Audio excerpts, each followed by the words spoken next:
그제 국회 본회의를 통과한 이 세 개의 특검법이 있습니다. 이 대통령 재가만 남아있는 상황이고요. 다음 주 내로 이제 공포되면 본격 가동되게 됩니다. 웬만한 지방검찰청 2개 수준의 아주 메머드급 특검팀이 꾸려지게 되는 건데 그야말로 이제 초유의 3가지 특검이 이제 속도전에 나서는 겁니다. 먼저 강전 변호사께서는 이런 특검, 속도전 내는 거, 요거를 어떻게 평가하세요?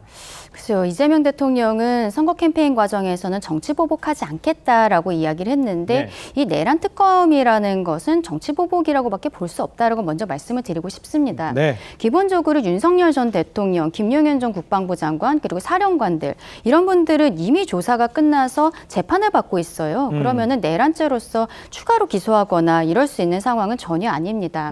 지금 아마 민주당에서 하고 싶은 것은 저희 국민의힘의 몇몇 의원들 그리고 내각에 계신 몇몇 분들이 윤석열 전 대통령의 비상계엄 선포 전후로 뭐 통화를 했다라든지 이런 의혹을 가지고서는 좀 탈탈 털겠다는 것이 아닌가라고 생각을 하는데 그러면 왜 이게 필요한가 또 한 번 더 생각을 해보면 아마도 저희 국민의힘에 대해서 거기에 나오는 자료들을 가지고 지금 특검 같은 경우는 계속적으로 브리핑을 할 거기 때문에 일반 수사기관과 좀 다른 부분들이 있어서 브리핑에서 나오는 자료를 가지고 위헌정당 해산 심판 청구를 하려는 것이 아닌가라는 생각이 드는 부분들이 있습니다.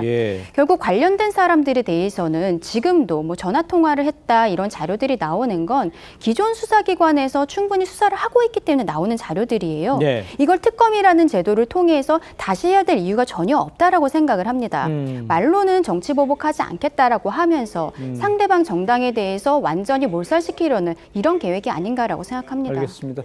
지금 언급해 주신 대로 이 대통령에게 검찰 인사권도 있는데 왜 굳이 특검법을 꾸리느냐. 뭐 혈세 낭비뿐 아니라 거대 야당의 입법 독재를 비판하면서 여론전을 펼치는 것 외에 특별히 뭐 반대할 막아설 방법도 없는데 이렇게 지적을 해주시는 것 같아요. 그건 어떻게 답하시겠어요? 저는 오히려 그 주장이 이제 모순이라고 보는데요. 어떤 분이 모순인지? 이제 집권을 했으니 검찰에 대한 인사권을 통해서 수사에 철저히 하면 된다.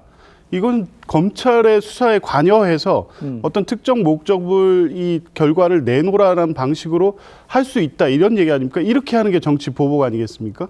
지난 정부에서 했던 게 그런 거고요. 그래서 특검이라는 게 이 정치적 중립성과 공정성에 있는 수사가 우려가 있을 때 국회가 의결해서 하는 게 있고요.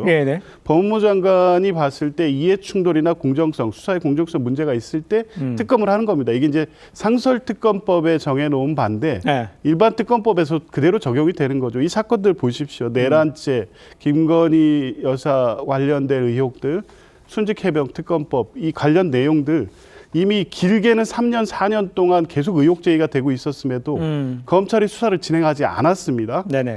했다는 도이치모터스 사건도 사실상은 제대로 수사하지 않고 무혐의 처분을 했습니다.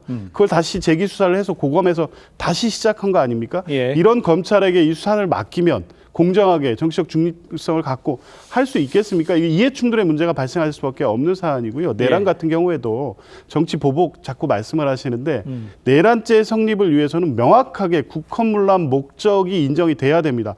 아무 문제가 없고 이거에 가담한 행위에 책임이 없다고 하면 이걸 거부할 이유가 있습니까? 왜 두려워하십니까?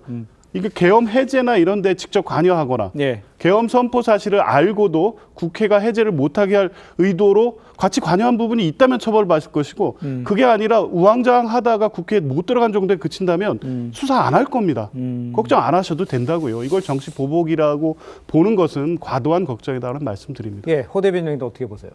그러니까 12.3 비상계엄 이후에 사실상 일방적인 분위기 속에서 검찰, 경찰, 공수처가 경쟁적으로 달려들어서 다 수사하고 기소할 사람 다 기소했었던 것이지 않습니까? 그런데 이제 또다시 특검으로 탈탈 털어보겠다고 해서 최상목 대행이 거부권 행사했을 때 위헌 소지가 있었기 때문에 거부권 행사를 한 것이거든요. 그게 그냥 그때 그냥 대행이 그 아무 이유도 없이 그냥 무조건 거부권 행사할 수가 있겠습니까? 명백히 위헌 소지가 있었기 때문에 한 건데 그때보다 5개를 더 추가했습니다. 수사 대상을. 게다가 수사하면서 인지한 사실도 추가로 또 수사할 수 있다 해서 사실상 범위도 무한정으로 이제 넓혀 놨습니다. 그러니까 이런 특검법이기 때문에 결국 이제 말로는 이제 통합을 대통령은 말씀하시는데 실질적으로는 정권초를 사실상 이제 공안 정국으로 끌고 가려는 것 아니냐 그런 우려를 하지 않을 수가 없는 것이고 최병 사건은 이거 공수처에서 수사하고 있었던 겁니다. 검찰이 하던 게 아니에요. 공수처 봤지 않습니까? 어떤 행태를 보였는지. 그런데도 결과를 못 냈던 것이고 도이치모터스 주가 조작 사건도 이거 뭐 다시 철저하게 수사하는 건 좋은데 네. 이거 사실상 무혐의 결정 내렸었던 것도 문재인 정부 때 검찰이 다 그렇게 했었던 겁니다.